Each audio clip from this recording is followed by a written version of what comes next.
তো hey guys, good evening, কেমন আছো সবাই? আশা করি ভালো আছো। তো গাইজ আজকে আমি আর মামা গেছিলাম এক জায়গায় গাড়ি দেখতে, টাটা হচ্ছে টিয়াগো। তো গাড়িটা পছন্দ হয়েছে, তো মামা এখন বলেন যে নিবে নাকি। তো মামা ডিসাইড করো, তারপরে কথা। তো চলো তোমাদের দেখাই আজকের সবকিছু।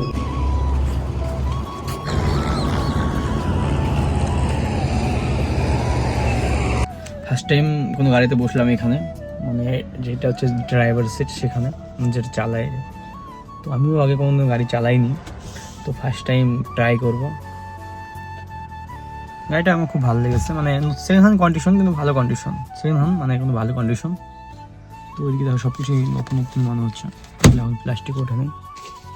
এই সাইডটা দেখো কি ব্যাপার, কন্ডিশন ভালো, A1 কন্ডিশন। আর টাটার গাড়ি তো বুঝি, টাটার লোহা মানে আমাদের দেশের লোহা, তো একটা আলাদা একটা অনুভূতি বা একটা আলাদা ফিলিংস, খুব ভালো।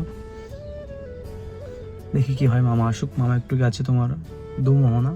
তো ওইদিকে দাদা মানে মামার যে বন্ধু, সে চলে আসছে, সে ওয়েট করছে মামার জন্য।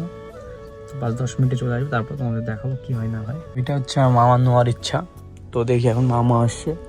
গাড়ির কন্ডিশনটা খুবই ভালো, দেখো গাইস।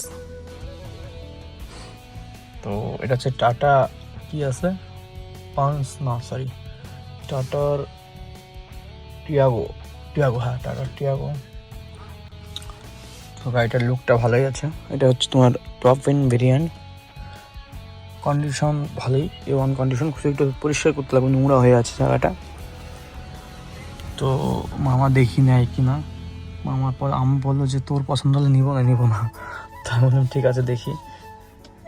আমার তো ভালোই লাগছে, অবশ্য সত্যি বললাম আমার ভালোই লেগেছে। তো দেখি এখন কি হয়। খালি একটু নোংরা হয়ে আছে ভিতরে, প্রচণ্ড নোংরা, দেখতে পাচ্ছ কত নোংরা। মানে একটু সার্ভিসিং করতে হবে ভালো করে, তাহলে গাড়িটা ভালোই লাগবে। এমনি দেখো ভিতরে কত সুন্দর লুক, আমার তো খুব ভালো লেগেছে সত্যি। এখন দেখি মামা কি বলে। ইঞ্জিনটাও দেখলাম আমি, মোটামুটি ঠিকই আছে, নতুন কন্ডিশনের। পিছনের সিটটা দেখো, উপরে মানে একটু নোংরা হয়ে আছে বাংলা ভাষা। তো এটা একটু সাফাই করতে হবে। স্পিকার লাগানো আছে, ডিসপ্লে লাগানো আছে, এদিকে তোমার ইয়ার ব্যাগ আছে, কত 5টা না 6টা যেগুলো থাকে। ভালোই লেগেছে সত্যি বলে, আমার ভালো লেগেছে।